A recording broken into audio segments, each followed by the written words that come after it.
आमचे मुख्य साहेब उघडून पाहिजे तुझी वस्तू असली तर घ्यायची माकड हाड वाजणार हाड मोकळं हो दुसऱ्याची आपला माथा घेतलं राहिलं घ्यायचं अजून म्हणजे तिथं असेल तर दुसऱ्याची ओझी आपला पोलीस स्टेशन पर्यंत हो मग आमचे साहेब उघडून पाहिजे साहेबांनी पाहिजे काय आलं म्हणे आणि साहेब मला आता धोके आला पोलीस म्हणतो हे पेटाने येतं नाही पण हा बळतच माझं म्हणतो मुक्त होता परी एकटा ठीक आहे काढले पेटानं उघडून पाहिलं त्याच्यात निघाले लागलं मागं काय पेटानं येतं होतं का नागोबाचं लवकर बोला 5 मिनिटावर आला कोणाचं होतं नागोबाचं काळोबाचं एक भारी हलक्याला तिथे तुम्ही कोणाचं समजता इथंच पाना उडून आणि आपलं नाही न म्हणा देह माझा मग भरवसा ते पेटाला माझं नसतं म्हणलं तर भजिती झाली असती आमची भजिती कशामुळं हे मी आणि मी राहावं माझंही मी राहते माझं हे मी नाही दिसणारा पसारा माझा जाऊ कोण द्याला एक गोष्ट समजायची महाराज आपल्याला माझं काही येतच नाही असं गोष्ट समजू 5 मिनिटाची मला पोहायचं छंद मी जर मार खाल्ला तर माझ्या आईकडं पाहुण्यामुळे तरी काय मुली एकदा काय झालं की आमच्या गावात बोलले पाहिला असेल येत जायचं मी आता मुली गेलो एका माईनं मला पकडलं नेलं काही म्हणजे आई माझी त्याच्याकडे मोठी काढली बरं का आणि म्हणत होतं म्हणे किती भक्तीच्या भाषेत सांगता आलबाचे आज राहत नव्हतं म्हणजे आलबाच्या म्हणजे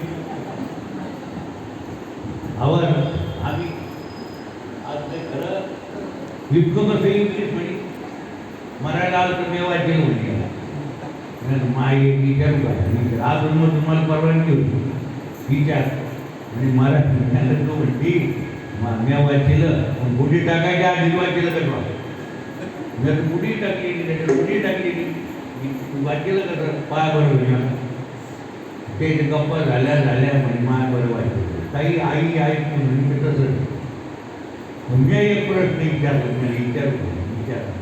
दोघीचे मला गेले होते गोटू घेऊन मला बाप कळतच मी 6 महिन्यात जास्त गेले मला तो गेला एक प्रश्न माझा आहे वेगळी आहे तुमच्या हातात जर वाचीन असते तर नवरे कोण जमेल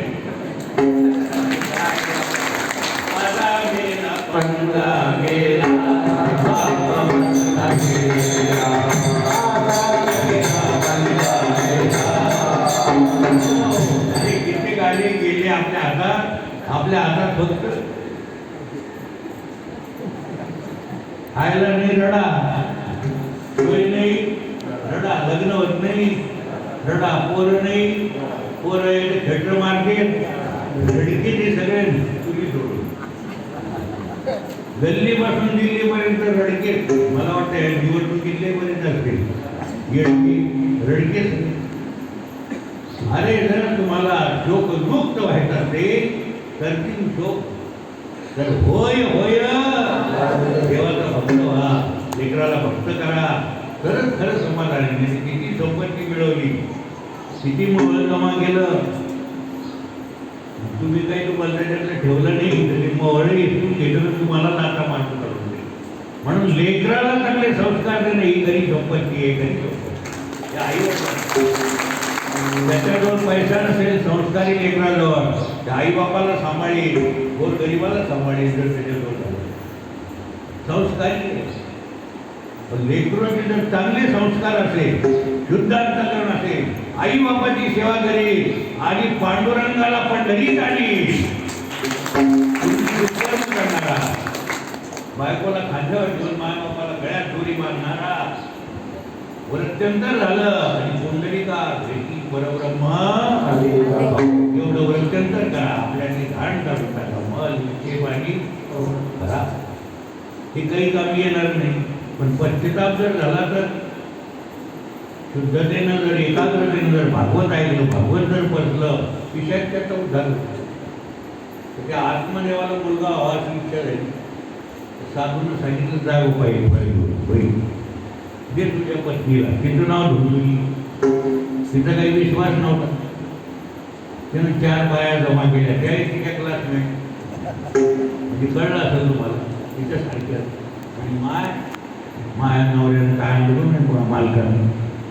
आणि म्हणजे काय पुत्र होईल कशाला खाती म्हणजे येणी राहील काय.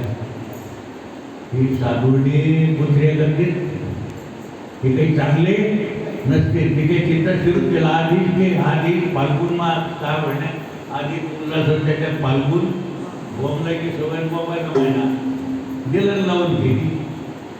वेळ शिरायला वेळ लागत दिलं त्यानं. म्हणजे गेला काय बघ गाईला चाल आपल्याला थोडक्यात तिनं गाईला चाललं. म्हणजे माय मग आता ते म्हणते की प्रसादाचं काय झालं म्हणजे सोंग आणलं. तिच्या बहिणीला एक मुलगा झाला. तोहीनं घेतला. तिचा नवरा लोभी होता तर काही पैसे. आणि तिला हे सांगितलं की हे लेकराला सांभाळायला तू येऊ. तोही लावून घेईन पोरगं तिचं आपलं बहिणीचं. तिकडं गाईला चाललं तर इकडे सुद्धा लेकरू झालं. कान गाई सारखे कशासारखे. संस्कृतमध्ये कानाला कर्ण म्हणतात. काय म्हणतात गाईला गो कर्ण. ती गाईच्या कर्णासारखी काय तिथं सात्विक महात्मा प्रगट झाला. गो कर्ण वाढलेले. पण हा जो आहे हा विचित्र निघाला. गाय पिढी लोक हा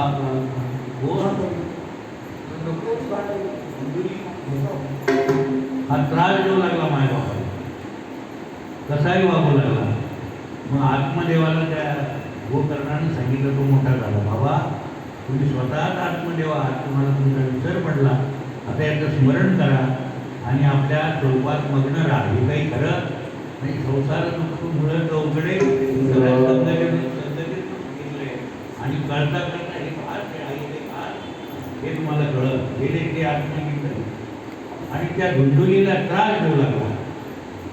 कोण 5 वेश्या ठेवल्या. किती 5 वेश्याच्या अधीन गेल्यामुळे याला काही इकडे तिकडे हलता येईल.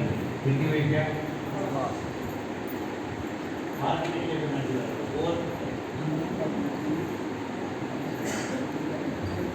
तपासून पाहा. शब्द स्पर्श रूप रस आणि कोणी शब्दात अडकले कोणी स्पर्शात. ही विषय तरी काय त्याच्यात अडवा महाराज पाहायचं काम जमलं.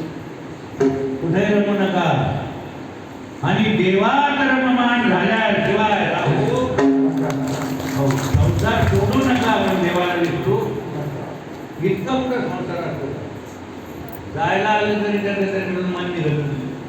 संसारात करीत असताना काम सुटत पण लोक लवकर सुटत नाही. क्रोध लवकर सुटत. आणि म्हणून परमार्थ त्याला घडत नाही. साधू संतांच्या संदर्भात बघा. हा देव पुन्हा भेटणार. हा भेटला मोठा भाग्य. दुर्लभम प्रेमेवेत देवानुग्रहकारकम मनुष्यत्वम मुमुक्षुत्वम महापुरुष संश्रया अद्य भेटतो दुर्लभ. भेटला कशाकरता भेटला हे कळणं दुर्लभ. कळाला तर कळून कोण देईल हे भेटणं. ते भेटले तर त्यांच्यावर संतबुद्धी होणं. संतबुद्धी व्हायला पाहिजे ना. नाही तुम्हाला बोकड्यासारखाच होता. तो साधा माणूस तो वाटला नाही म्हणजे बोकड्या करून टाकला. तुकोबाला कळाले. गोपाला पाटीलं नाही कळाले. संत आले आपल्याला राहिले आपल्याला बोलले आणि आपल्याला मार्ग दाखवून कार्य करून पण नाही कळाले. संत भेटतच नाही. भेटले तर त्यांच्यावर कशी बुद्धी झाली. बुद्धी तर त्यांचं ऐकण्याला तेवढी जमत आली. आणि त्यांचं जर ऐकलं तर जन्म आलो त्याची आधी हे सगळं झाल्यानंतर तो म्हणतो तिला त्रास देऊ लागला. तिलाही कधी मी हे ठेवू या 5 मेश्वराचा विचार केला. हा इकडून तिकडून लांडीला बळीनं आणतो. जर हिडी पडली तर त्या टायमाला दुसरा शब्द असेल. जर झाड जर पडली तर हा आपल्या घरादाराला जप्त करील. म्हणजे सरकार आपल्याला पाहिजे येतच काटा काढून टाका कोणाला. त्या वेशानं रात्रीतूनच त्याला संपवलं.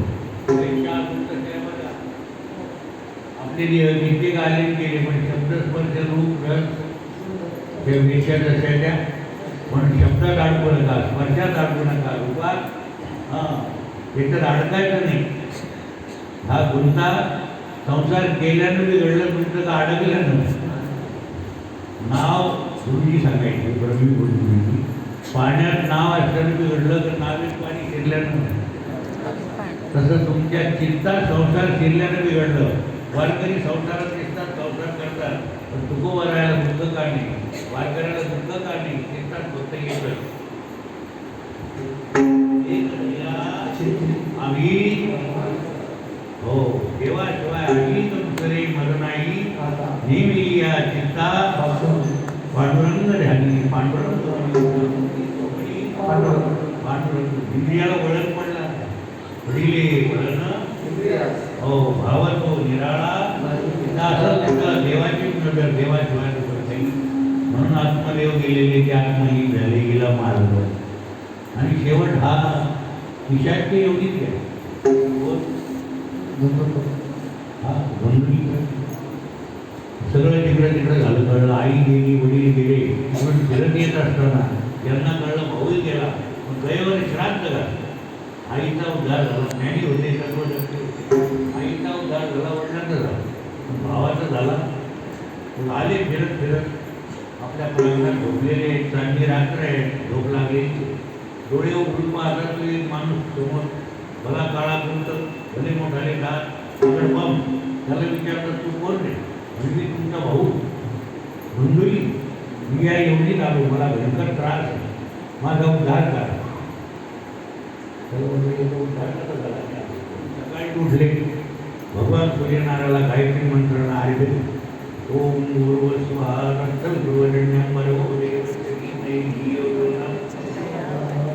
अर्घ्य दिलेले. भगवान सूर्यनारायण प्रसन्न झाले. परमपूर्वी सांगितले की माझ्या भावाचा उद्धार, म्हणजे भागवताला सुरुवात करा. आपल्याच प्रांगणात अंगणात मंडप दिलेला आहे, सगळे गावकरी आलेले, भागवताला सुरुवात झालेली आहे. ते सगळे बांबू लावले होते भागवताला. पहिल्यांदा संपल्यानंतर कडे येईल का नाव पहिली गाठ सुटली. 7 दिवसात 7 गाठी सुटल्या. त्याच्यातून दैनित्य वाट मोडली. म्हणजे माझा उद्धार तुम्ही केला, त्याला विमान आलं. एका ठिकाणी बसलो. भागवताचे काही नियम, पहिल्या दिवशी तुम्ही तिथं बसला, आपली जागा लक्षात ठेवायचं, स्मरण शक्ती वाटते, तिथंच बसायचं. आणि काही खाय प्यायचं नाही. आपल्याला सवलत दिली एक टाईम, पण एवढं खाऊन की झोपी, थोडं युक्त आहार, काही थोडं येतो. खरं म्हणजे फराळाचं करावं, थोडं अल्पाहार करावं, हे नियम सांगितले. बरेचसे नियम आहे, पण एवढे पाहिले तरी श्रवण नीट घडल. श्रवणाची वाट हो 7 दिवसात त्याचा उद्धार झाला. त्यांनी साष्टांग नमस्कार केला. असा भागवताचा महिमा आहे. विषयांचा उद्धार होतो. तुमचा का होणार नाही? आता उद्या आपण परीक्षिताची कथा ऐकू, कर्दमुखीची कथा ऐकू. आज मोठ्या प्रेमानं तुम्ही कथा ऐकल्याबद्दल तुम्हाला धन्यवाद. वृंदावनामध्ये भक्तीचा संचार तुमच्या अंतःकरणात हो. मी जन्माला आल्याचं फळ तुमच्या पत्रात पडो, ही शुभेच्छा. हरे नमः.